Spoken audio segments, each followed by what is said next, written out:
आज़ादी के बाद भारत की रचना को जानते हैं उनको मालूम होगा हैदराबाद में इससे भी बड़ा प्रॉब्लम हुआ था। क्या जवाहरलाल जी गए थे? क्या जूनागढ़ में क्या जवाहरलाल नेहरू गए थे? हैदराबाद में जवाहरलाल नेहरू गए थे? लक्षद्वीप में जवाहरलाल नेहरू गए थे? जोधपुर में जवाहरलाल नेहरू गए थे?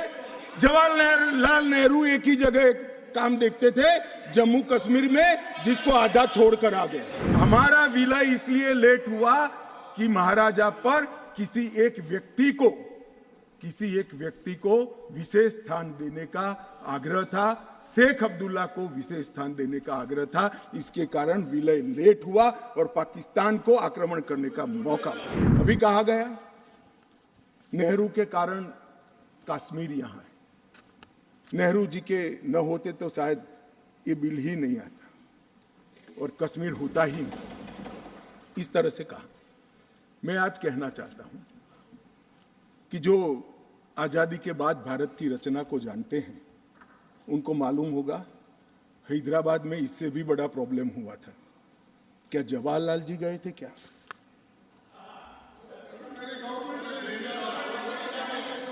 तो यहां गवर्नमेंट नहीं, यहां नेहरू। क्या कर रहे हो खड़गे जी? अभी भी वापस आओ।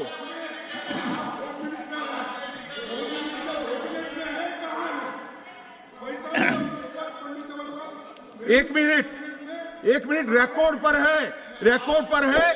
कश्मीर में दिग्विजय जी ने सरदार पटेल का नाम नहीं लिया।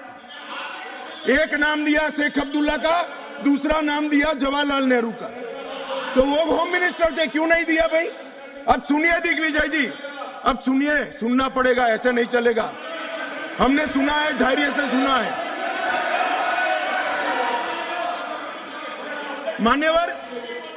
मान्यवर जूनागढ़ में क्या जवाहरलाल नेहरू गए थे?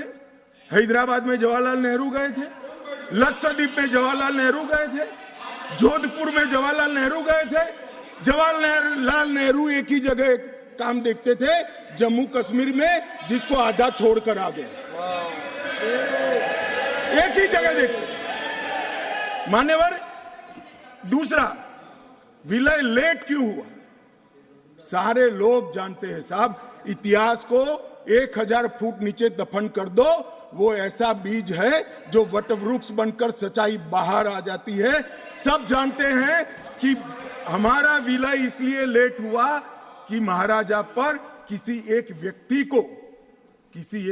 को विशेष स्थान देने का आग्रह था, शेख अब्दुल्ला को विशेष स्थान देने का आग्रह था। इसके कारण विलय लेट हुआ और पाकिस्तान को आक्रमण करने का मौका।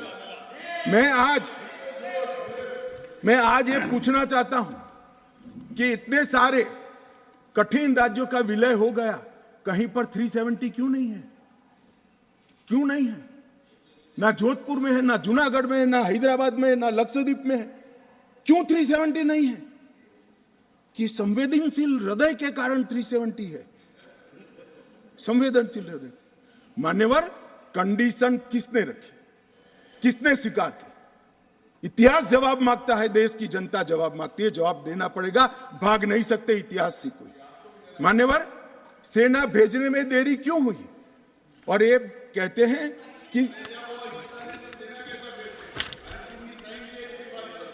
इसके बाद भी देरी हुई है।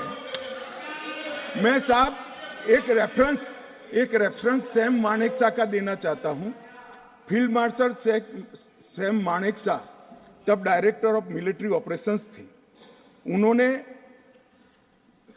एक जगह पे कहा है कि कबीलाई हमलावर आक्रामक और लूट मचा रहे थे, तब चर्चा में ही व्यस्त थे। मैं व्यक्ति का नाम देना नहीं चाहता, वरना खड़े हो जाएंगे।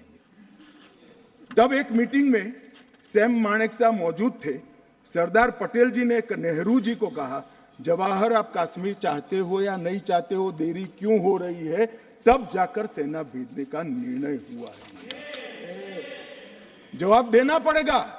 नहीं दिग्विजय भी ऐसे मत करें, मैं भेज दूंगा आपको, पुस्तक ही भेज दूंगा।